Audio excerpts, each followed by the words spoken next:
Welcome back. You're watching Focus on Africa from BBC World News. A political standoff in Somalia between the country's president and prime minister is intensifying over long-delayed elections. President Mohamed Abdullahi Mohamed says he has suspended the prime minister, accusing him of corruption over a land grab case. The Prime Minister Mohamed Rooble says the president is attempting an informal coup and sabotaging the half-concluded elections.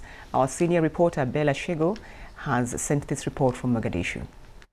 The power struggle between the two leaders took a new turn today when early this morning vehicles from the presidential palace blocked roads close to the Prime Minister's residence, forcing the Prime Minister to get to his office on foot. Mr. Rooble then accused the president of sabotaging the elections.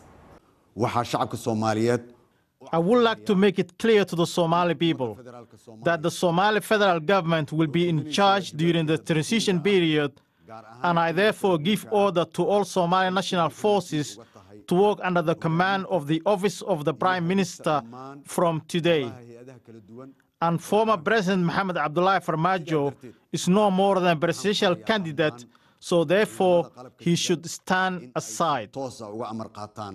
Today's move comes just 3 months after the President Mohamed Abdullahi Farmaajo and the Prime Minister agreed to end a bitter feud sparked by the disappearance of a female intelligence officer in June.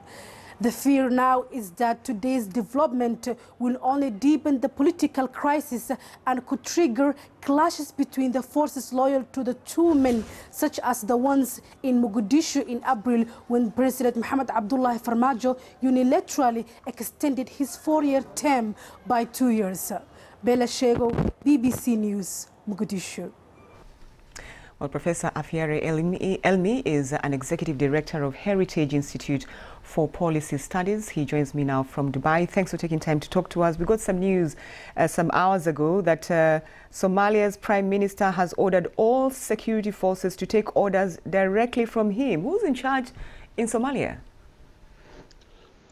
Well, actually, we have to just go back a bit. By the way, I'm in Djibouti, not in Dubai. And in terms of the current crisis, as far as I understand, nothing has justified the trigger that the president just moved it on and said he suspended, and also he nullified the May 27 agreement, which tasked the implementation of the indirect election to the NCC, which is National Consultative Council, headed by the Prime Minister. So out of actually nowhere, this statement came out, and this statement has escalated the conflict to a level that's actually very dangerous, and nothing, as far as I understand, justifies that level of escalation at the moment. With respect to who controls, obviously there is a power struggle,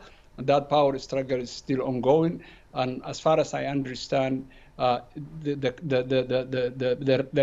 is a temporary solution for whatever arrangement that existed. For a while, there has been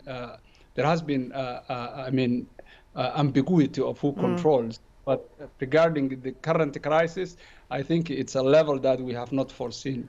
All right. Let me come in here because I'm curious. Where does that leave the elections, given that the Prime Minister was the one in charge, and how do you see this situation unfolding? Very quickly, please.